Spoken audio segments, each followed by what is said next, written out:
বিসমিল্লাহির রহমানির রহিম। প্রিয় শিক্ষার্থীবৃন্দ, নিভৃত বাংলা চ্যানেলের পক্ষ থেকে তোমাদের সবাইকে একরাশ প্রীতি ও শুভেচ্ছা জানাচ্ছি। আমি মোহাম্মদ আসিফ করিম শিমুল, প্রভাষক বাংলা, সুলতান মাহমুদ ডিগ্রি কলেজ, সেনবাগ, নোয়াখালী। প্রিয় শিক্ষার্থীবৃন্দ, আজকের ভিডিওতে আমরা আলোচনা করব বাংলা ব্যাকরণের অত্যন্ত গুরুত্বপূর্ণ একটি টপিকস, উপসর্গ নিয়ে। তোমরা থাম্বনেল দেখে বুঝতেই পারছো, উপসর্গ দেখে অনেকেই ভয় পায় এবং এটা পড়ার সময় মনে হয় যেন মন্ত্র পড়ছি। প্রিয় শিক্ষার্থীবৃন্দ, কথা দিচ্ছি আজকের ভিডিও দেখার পর তোমাদের আর কখনোই মনে হবে না যে উপসর্গ আর মন্ত্র একই। আমরা ছন্দের সাহায্যে কিভাবে উপসর্গ মনে রাখতে হয় সেই বিষয়গুলো আলোচনা করব ভিডিওর শেষ পর্যায়ে। এজন্য ভিডিওটি না টেনে অবশ্যই শেষ পর্যন্তই দেখতে থাকো। প্রিয় শিক্ষার্থীবৃন্দ, আজকে আমাদের আলোচ্য টপিকস বাংলা ব্যাকরণের উপসর্গ নিয়ে, এবং এই উপসর্গ অংশ থেকে যে ধরনের প্রশ্ন এসে থাকে আমরা সেগুলো একটু দেখে নিই। আমাদের যে ধরনের প্রশ্ন আসে, বিশেষ করে উপসর্গ কি বা উপসর্গ কাকে বলে, তারপরে প্রশ্ন আসে যে উপসর্গের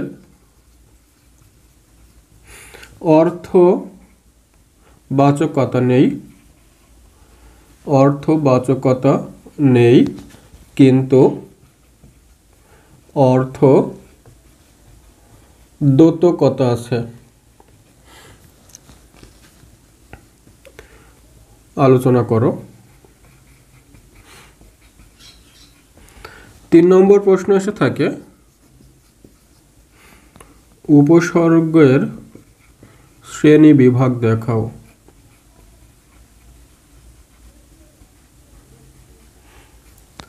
4 নম্বর যে প্রশ্ন এসে থাকে প্রত্যেকটি উপসর্গ লেখো। আর 5 নম্বর প্রশ্ন এসে থাকে উপসর্গ দিয়ে শব্দ গঠন। প্রিয় শিক্ষার্থীবৃন্দ, তোমাদের বলে রাখি যে আমরা আজকে যে উপসর্গ টপিকস নিয়ে আলোচনা করছি এটা কিন্তু শব্দ গঠনের একটা অংশ। তো শব্দ গঠন বিভিন্ন প্রকারে হতে পারে, তার ভিতরে প্রকৃতি ও প্রত্যয় যোগে শব্দ গঠন হতে পারে, সন্ধি যোগে শব্দ গঠন হতে পারে, সমাস যোগে শব্দ গঠন হতে পারে, এবং এখানে আজকে যেটা আলোচনা করছি যে উপসর্গ যোগে শব্দ গঠন হতে পারে। তো আমাদের বিশেষ করে যে প্রত্যেকটি উপসর্গ কোনটার উপসর্গ কতটি, এবং সেইগুলো যখন আমরা মনে করতে যাই বা মুখস্থ করতে যাই, পড়ার সময় মনে হয় যেন আমরা মন্ত্র পড়ছি। তো আমরা এই জায়গাতে এসে আজকে কয়েকটি ছন্দের মাধ্যমে তোমাদেরকে উপসর্গ মনে রাখার কৌশলটি শেখাবো। সেজন্য তোমাদের ভিডিওটি অবশ্যই পুরোপুরি দেখতে হবে। তো প্রিয় শিক্ষার্থীবৃন্দ, আমাদের প্রথম প্রশ্ন ছিল যে উপসর্গ কাকে বলে। এই প্রশ্নটার সঠিক উত্তর হচ্ছে যে সমস্ত অব্যয়সূচক বর্ণ বা বর্ণ সমষ্টি শব্দ বা ধাতুর পূর্বে বসে নতুন শব্দ গঠন করে তাদেরকেই উপসর্গ বলে। প্রিয় শিক্ষার্থীবৃন্দ, সংজ্ঞাটি তোমরা স্ক্রিনে দেখতে পাবে। আমি আবারও বলছি, যে সমস্ত অব্যয়সূচক বর্ণ বা বর্ণ সমষ্টি শব্দ বা ধাতুর পূর্বে বসে নতুন শব্দ গঠন করে তাকেই উপসর্গ বলে। চলো প্রিয় বন্ধুরা, আমরা একটু উদাহরণের সাহায্যে বিষয়টি ব্যাখ্যা করার চেষ্টা করি। প্রিয় শিক্ষার্থীবৃন্দ, খেয়াল করো, আমি এখানে একটি শব্দ লিখছি। শব্দটা লিখলাম ধান। খেয়াল করো, এই ধান শব্দের অর্থ মূলত একটি শস্যজাত দ্রব্য বা শস্যজাত পদার্থ, বা আমরা যেটা চাল তৈরি করে খেয়ে থাকি, তো সেই ধান, এই ধানের অর্থ। আর যদি আমরা এর আগে একটা উপসর্গ বসাই, সাপোজ আমরা প্রো নামক একটা উপসর্গ বসালাম, তো এখন খেয়াল করো এই শব্দটা কি হয়ে গেল, প্রধান। তো যেখানে ধান ছিল একটা শস্য কণা, আর প্রধান শব্দের অর্থ হয়ে যাচ্ছে মেইন বা আসল। তো এই অর্থ কি এক হলো? তার মানে আমরা দেখতে পাচ্ছি যে উপসর্গ কি করছে, উপসর্গ একটা শব্দের পূর্বে বসে টোটাল চেঞ্জ হয়ে যাচ্ছে, নতুন শব্দ গঠন করছে। তার মানে আমরা বলতে পারি যে উপসর্গ বাক্যে শব্দে ব্যবহৃত হয়ে কয়েক ধরনের কাজ করতে পারে। যেমন একটা হচ্ছে নতুন শব্দ গঠন করতে পারে, উপসর্গ নতুন শব্দ গঠন করতে পারে। 2 নম্বর অর্থের পরিপূর্ণতা দিতে পারে, অর্থের পরিপূর্ণতা দিতে পারে। 3 নম্বর হচ্ছে অর্থের সংকোচন ঘটাতে পারে। 4 নম্বর হচ্ছে অর্থের সম্প্রসারণ ঘটাতে পারে। তার মানে আমরা দেখতে পাচ্ছি একটা উপসর্গ নতুন শব্দ গঠন করছে, অর্থের পরিপূর্ণতা দান করছে, তারপরে অর্থের সংকোচন করছে, আবার অর্থের সম্প্রসারণ ঘটাচ্ছে। এইগুলো কিন্তু উপসর্গের কাজ। উপসর্গ এই কাজগুলো করে থাকে। যেমন আমরা নতুন শব্দ গঠন এখানে দেখলাম যে প্রধান একটা উপসর্গ, তার সঙ্গে ধান যোগ করে আমরা যে শব্দটা দিলাম এই শব্দটাই কিন্তু নতুন শব্দ গঠন হয়েছে। এখন এই শব্দ অর্থের পরিপূর্ণতা, আমরা একটা শব্দ লিখছি মনে করো যে পূর্ণ। এই শব্দটার আগে যদি আমরা একটা উপসর্গ বসাই, সাপোজ পরি নামক একটা উপসর্গ বসালাম, তাহলে দেখো পরিপূর্ণ একটা অর্থের পরিপূর্ণতা কিন্তু সাধন হয়ে যাচ্ছে এখানে। এরপর মনে করো যে অর্থের সংকোচন। এই সংকোচনটা কি কেমন যে অর্থটা একটু শিথিল হয়ে আসবে, দেখা যাচ্ছে যেটা সম্প্রসারণ ছিল সেখান থেকে একটু শিথিল হয়ে আসছে। তো এটাই মনে করো যে কোনো একটা কাজে আমি রাজি আছি, রাজি শব্দটা একটা শব্দ লিখলাম, তো সেই কাজটাই যদি আমি সংকোচন করি, মনে করো যে আমি সেখানে যেতেও পারি নাও পারি, বা আমি রাজি আসি বা না আসি, একটু সংকোচন করে আসি। তো এর আগে যদি আমরা একটা নিম নামক শব্দ বসাই, নিম রাজি, তার মানে কি এখানে কিন্তু এই শব্দটার অর্থের সংকোচন হয়ে যাচ্ছে। তার মানে এখানে রাজি মানে আমি টোটাল যেতে ইচ্ছুক, কিন্তু যখন আমি নিম রাজি বলছি আমি যেতেও পারি নাও পারি, মানে কি আমার এখানে অর্থের সংকোচন ঘটে যাচ্ছে। আচ্ছা, এরপরে দেখো অর্থের সম্প্রসারণ, এটা কি যে বিশদ একটা অর্থ এখানে কিন্তু প্রকাশ করছে। তো এখানে একটি শব্দ লিখি, মনে করো যে তাপ। এই তাপ শব্দটা যতটা না বিস্তৃত, এর আগে যদি আমরা প্র নামক একটা উপসর্গ ব্যবহার করি, প্রতাপ, তাহলে সেই শব্দটার বিস্তার কিন্তু আরও বেশি হয়ে যায়। তো এরপরে এই 4টি ছাড়াও উপসর্গ আরও একটি কাজ করে, সেটা হচ্ছে অর্থের পরিবর্তন ঘটানো। অর্থের পরিবর্তন কেমন? মনে করো আমি একটা শব্দ লিখলাম যে কথা।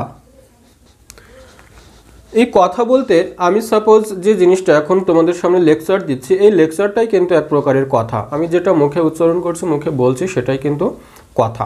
তো এই কথাটা আবার পরিবর্তন হয় কিভাবে? যদি এর আগে আমি একটা উপনামক উপসর্গ ব্যবহার করি, খেয়াল করো, তাহলে কি হয়? উপকথা। উপকথা মানে কি? আঞ্চলিক কথা, একটা অঞ্চল বিশেষের কথা। আমি যখন কথা বলছিলাম তখন কিন্তু তাবৎ বিশ্বের কথাই সেই কথার ভিতর অন্তর্ভুক্ত, কিন্তু যখন তার আগে উপনামক শব্দ লিখছি তখন টোটাল পরিবর্তন হয়ে যাচ্ছে এবং সেটা একটা অঞ্চল বিশেষের হয়ে যাচ্ছে, উপকথা। তো এটাই মূলত উপসর্গের কাজ। তার মানে আমরা দেখলাম যে উপসর্গ একটু রিভিউ করি, যে উপসর্গ শব্দ বা ধাতুর পূর্বে বসে। পূর্বে মানে হচ্ছে আগে, আগে বসে কয়েক ধরনের কাজ করতে পারে, যে নতুন শব্দ গঠন করতে পারে, অর্থের পরিপূর্ণতা দান করতে পারে, অর্থের সংকোচন করতে পারে, অর্থের সম্প্রসারণ করতে পারে এবং অর্থের টোটাল পরিবর্তন ঘটাতে পারে। এটাই মূলত হচ্ছে উপসর্গ। প্রিয় শিক্ষার্থীবৃন্দ, এবার আসো আমরা আমাদের আলোচনার প্রথমে যে প্রশ্নগুলো লিখেছিলাম তার ভিতরের 2 নম্বর প্রশ্ন নিয়ে আলোচনা করি। আমরা 2 নম্বর প্রশ্ন নিয়ে আলোচনা করেছিলাম। 2 নম্বর প্রশ্ন বলেছিলাম যে উপসর্গের অর্থবাচকতা নেই কিন্তু অর্থদ্যোতকতা আছে, এই বিষয় নিয়ে আলোচনা করো। তো অর্থবাচকতা শব্দের অর্থ হচ্ছে একটা নিজস্ব অর্থ, আর অর্থদ্যোতকতা হচ্ছে অন্য শব্দের সামনে বসে নতুন অর্থ প্রকাশ। তো আমরা একটু আগেই যখন সংজ্ঞাটা বিশ্লেষণ করে দেখাচ্ছিলাম উদাহরণের সাহায্যে, তখনই তোমরা বিষয়টা হয়তো বা অনুধাবন করতে পেরেছো। তো বলা হচ্ছে যে উপসর্গের অর্থবাচকতা নেই, তার মানে উপসর্গ আমরা প্রথমেই বলেছি অব্যয়সূচক বর্ণ বা বর্ণ সমষ্টি, যেগুলো নিজস্ব কোনো অর্থ নেই। কি নেই? নিজস্ব, উপসর্গের নিজস্ব কোনো অর্থ নেই কিংবা বাক্যে স্বাধীনভাবে বসারও কোনো ক্ষমতা নেই বা অধিকার নেই। কিন্তু উপসর্গ অন্য শব্দের বা অন্য ধাতুর আগে বসে নতুন শব্দ গঠন করতে পারে, এটাকেই বলা হয় উপসর্গের অর্থদ্যোতকতা। যেমন একটা উদাহরণ দিই, যে মনে করো আমরা একটা শব্দ লিখলাম কার, একটা শব্দ লিখলাম যে কার। এই কার বলতে আমরা বিভিন্ন ধরনের অর্থ বুঝে থাকি। এই কার বলতে আমরা গাড়ি বুঝতে পারি, ইংরেজিতে যেটাকে কার বলা হয়। এই কার বলতে আমরা জিজ্ঞাসা করতে পারি কার বা কাহার।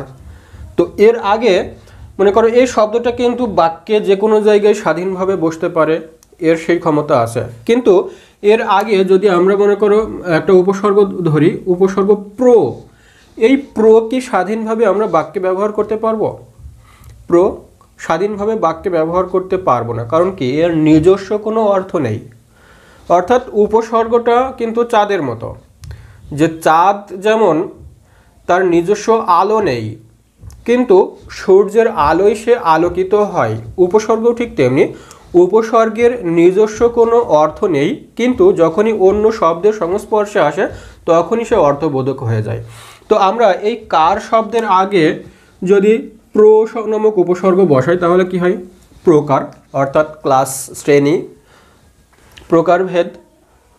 তো এখানে খেয়াল করো যে প্রো নামক উপসর্গের নিজস্ব কোনো অর্থ ছিল না, কিন্তু শব্দের পূর্বে বসে তার একটা অর্থ এসে যাচ্ছে, এটাই হলো অর্থদ্যোতকতা।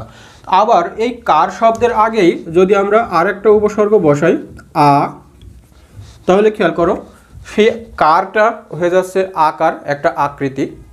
অর্থাৎ আমরা দেখলাম কি যে উপসর্গ নিজের কোনো অর্থ নেই, কিন্তু যখন অন্যের সাথে, অন্য শব্দের সাথে সে মিশে যাচ্ছে, অন্য শব্দের আগে যখন বসছে তখন কিন্তু একটা অর্থবোধক কিছু ধারণ করছে, এটাই হচ্ছে অর্থদ্যোতকতা। অর্থাৎ আমরা উপসর্গের অর্থবাচকতা নেই কিন্তু অর্থদ্যোতকতা আছে, এই জিনিসটা দ্বারা বুঝতে পারি যে উপসর্গের নিজস্ব কোনো অর্থ নেই, কিন্তু যখন সে অন্য শব্দের আগে বসে তখন সে নতুন অর্থ গঠন করতে পারে, অর্থের সম্প্রসারণ ঘটাতে পারে, সংকোচন ঘটাতে পারে, অর্থের পরিবর্তন করতে পারে। এই যে তার কাজ, এটাকেই বলা হয় অর্থদ্যোতকতা। প্রিয় শিক্ষার্থীবৃন্দ, আশা করি তোমরা অর্থবাচকতা এবং অর্থদ্যোতকতা কী জিনিস সেই জিনিসটা বুঝতে পেরেছ। প্রিয় শিক্ষার্থীবৃন্দ, এবার আসো আমরা উপসর্গের ক্লাসিফিকেশন করি বা উপসর্গের শ্রেণী বিভাগ করি। উপসর্গের শ্রেণী বিভাগ, বাংলাতে আমরা যে সমস্ত উপসর্গ দেখে থাকি সেই উপসর্গগুলো মূলত তিনটি শ্রেণীতে বিন্যস্ত, যেটাকে আমরা বলে থাকি যে খাঁটি বাংলা, খাঁটি বাংলা উপসর্গ, তারপরে তৎসম বা সংস্কৃত উপসর্গ এবং বিদেশি উপসর্গ। বিদেশি উপসর্গ। তো এর ভিতরে খাঁটি বাংলা যে উপসর্গ আছে সেগুলো হচ্ছে 21টি, সংস্কৃত বা তৎসম যে উপসর্গগুলো আছে সেগুলো হচ্ছে 20টি, আর বিদেশি উপসর্গ অসংখ্য আছে। বিদেশি উপসর্গ অসংখ্য আছে, তার ভিতরে আমরা আরবি, ফার্সি, ইংরেজি, হিন্দি ইত্যাদি কতকগুলো উপসর্গ পেয়ে থাকি, যেগুলো মেন জিনিস পরীক্ষায় আসার মতো, আমরা ঠিক সেগুলো নিয়েই আলোচনা করব। তবে বিদেশি উপসর্গ অসংখ্য আছে। তো এখন বিষয় হচ্ছে যে এই যে খাঁটি বাংলা উপসর্গ আমরা যে 21টির কথা বলছি, এই 21টি তোমরা যখন মুখস্থ করতে যাবা, তোমরা মনে করো যে ঘরে বসে পড়ছো, বাইরে থেকে যদি কেউ শোনে সে কিন্তু মনে করবে যে মন্ত্র পড়ছে। ঠিক একইভাবে তৎসম বা সংস্কৃত উপসর্গ বইয়ে যেভাবে থাকে সেইভাবে যদি পড়ো তাহলে মনে হবে দূর থেকে যে এটা হয়তো বা মন্ত্র উচ্চারণ করা হচ্ছে। কিন্তু আজকে তোমাদের এমন একটি টেকনিক দেখাবো যে টেকনিক অনুযায়ী তোমরা খুব সহজেই উপসর্গগুলো মুখস্থ রাখতে পারবে, এবং সেটা অবশ্যই ছন্দের মাধ্যমে। তখন কেউ তোমাদের বলবে না যে এটা মন্ত্র পড়ার মতো লাগছে। তো চলো প্রিয় বন্ধুরা, আমরা উপসর্গের শ্রেণীবিভাগ দেখে নিলাম। এবার আসো কিভাবে আমরা খাঁটি বাংলা উপসর্গ চিনতে পারি, কিভাবে তৎসম বা সংস্কৃত উপসর্গ মনে রাখতে পারি, বা কিভাবে বিদেশি উপসর্গ মনে রাখতে পারি, তার একটি করে ছন্দ তোমাদের সামনে তুলে ধরি। প্রিয় শিক্ষার্থীবৃন্দ, আমরা খাঁটি বাংলা উপসর্গ কিভাবে চিনতে পারবো বা খাঁটি বাংলা উপসর্গ মুখস্থ রাখার একটা টেকনিক নিয়ে হাজির হয়েছি। তোমরা বোর্ডে দেখতে পাচ্ছ যে আমি এখানে জাস্ট একটা সংক্ষিপ্ত চিঠি লিখেছি। মনে করো যে তুমি তোমার বন্ধুর কাছে চিঠি লিখছো, এই চিঠিটা যদি তুমি মুখস্থ রাখো তাহলে দেখবা এখান থেকেই খাঁটি বাংলা উপসর্গের যে 21টি উপসর্গ আছে তোমরা খুব সহজেই সেই 21টি উপসর্গ মনে রাখতে পারছো। তো আমরা এসব চিঠিটা একটু পাঠ করে দেখি। আগে চিঠিটা পাঠ করি, তারপরে এখান থেকে উপসর্গগুলো বাছাই করি। আমরা যে চিঠিটা লিখছি, প্রিয় অঘারাম, তোমার বন্ধু আব্দুলের ভরসায় আমি, অনু এবং ইতি অনাবৃষ্টির মধ্যে অসপাড়ার আড়ত থেকে 29টি কদবেল, কুমড়ো, বিনিসুতো এবং বাংলার আনকোরা পাতিহাঁস এনেছি। দেখো, একটা মাত্র বাক্যে আমরা টোটাল 21টি উপসর্গ সাজিয়েছি। কিভাবে খেয়াল করো, আমরা এখানে অঘা এবং রাম দুইটা উপসর্গ পেয়েছি। তোমার বন্ধু আব্দুল একটা, এখানে আব একটা উপসর্গ, ভর একটা উপসর্গ, সা একটা উপসর্গ, আ একটা উপসর্গ, অনু, ইতি, আন, অজ, আড়, উন, কদ, কু, বি, নি, শো, আন, পাতি, হা এবং দন্তস্ব। তাহলে দেখো, খেয়াল করে আমরা এখানে কয়টি পাচ্ছি? 1 2 3 4 5 6 7 8 9 10 11 12 13 14 15 16 17 18 19 20 21। তাহলে আমরা খেয়াল করো, আমরা কি কি উপসর্গ এখানে পাচ্ছি? অঘা, রাম, আব, ভর, সা, আ, অনু, ইতি, অনা, অজ, আড়, উন, কদ, কু, বি, নি, শু, আন, পাতি, হা এবং দন্তস্ব। এখন যে উপসর্গগুলোর কথা বললাম, তোমরা বই থেকে এখন মিলিয়ে নাও যে এই 21টি উপসর্গই বইতে আছে কিনা। এখন এই যে মনে করো যে অঘা, রাম, আব, অনু, ক, কু, সু ইত্যাদি ইত্যাদি, এইভাবে তুমি যখন মুখস্থ করবা, মুখস্থ হতে তো সময় লাগবেই, তুমি মন্ত্রের মতো মনে হবে, তাছাড়া নিজের কাছেও একটু বিরক্তি লাগবে। কিন্তু যদি এইভাবে ছন্দ মিলিয়ে পড়ো যে প্রিয় অঘারাম, তোমার বন্ধু আব্দুলের ভরসায় আমি, অনু এবং ইতি অনাবৃষ্টির মধ্যে অসপাড়ার আড়ত থেকে 29টি কদবেল, কুমড়ো, বিনিসুতো এবং বাংলার আনকোরা পাতিহাঁস এনেছি, তাহলে শুনতেও অনেকটা মধুর শোনা যাচ্ছে এবং এর ভিতরেই তোমাদের প্রত্যেকটি উপসর্গ বিদ্যমান রয়েছে। খুব সহজে এবং সিম্পলি তোমরা উপসর্গগুলো কিন্তু মুখস্থ রাখতে পারবা। প্রিয় শিক্ষার্থীবৃন্দ, এবার আসো আমরা সংস্কৃত উপসর্গ মনে রাখার একটা নিনজা টেকনিক শিখে নিই। আমরা বাংলা উপসর্গ দেখানোর সময় মুখস্থ রাখার কৌশল হিসেবে একটা চিঠি লিখেছি এবং সংস্কৃত উপসর্গ মনে রাখার জন্য আমরা জাস্ট একটা 2টা লাইন বা 2টা বাক্য ব্যবহার করব। তোমরা খেয়াল করো, বোর্ডে দেখতেই পাচ্ছ যে আমরা একটি 2টি বাক্য লিখেছি। অবনীবাবু পরি, অভি, অপি ও অনুর প্রতি অধিক সময় অতীব অপরাধ করেন। আজ প্রথম পরাজিত হয়ে তিনি উপর মহলের নিরঞ্জনকে দূর থেকে উৎকোচ দিয়ে সংস্কৃতের সুবিচার চান। লাইন 2টা আবারও খেয়াল করো। অবনীবাবু ও পরি, অভি, অপি ও অনুর প্রতি অধিক সময় অতীব অপরাধ করেন। আজ প্রথম পরাজিত হয়ে তিনি উপর মহলের নিরঞ্জনকে দূর থেকে উৎকোচ দিয়ে সংস্কৃতের সুবিচার চান। খেয়াল করো, এখানে আমরা কি কি উপসর্গ পাচ্ছি? অবনী থেকে অব এবং নি, তারপরে পরি, অভি, অপি, অনু, প্রতি, অধি, সম, অতি, অপ, আ, প্র, পরা, উপ, নির, দূর, উত, সু, বি ইত্যাদি। অর্থাৎ এখন খেয়াল করো আমরা কয়টি পেলাম? 1 2 3 4 5 6 7 8 9 10 11 12 13 14 15 16 17 18 19 20। অর্থাৎ এখানে সংস্কৃতের যে 20টি উপসর্গ ছিল সেই 20টি উপসর্গ কিন্তু বিদ্যমান। আরও একটা মজার বিষয় হচ্ছে, এই লাইন 2টির ভিতরে এক জায়গায় দেখো যে সংস্কৃতের সুবিচার্চন। সংস্কৃতের সুবিচার মানেই হচ্ছে সংস্কৃত 20টি উপসর্গ। আর ওইদিকে আমরা যে একটা চিঠি দেখেছিলাম সেখানে লেখা ছিল বাংলার পাতিহাঁস, অর্থাৎ সেই যে বাংলার নামক একটা শব্দ আছে সেই শব্দটা দিয়ে কিন্তু আমরা বুঝতে পারছিলাম সেখানে বাংলা বা খাঁটি বাংলা উপসর্গের কথা বলা হচ্ছে।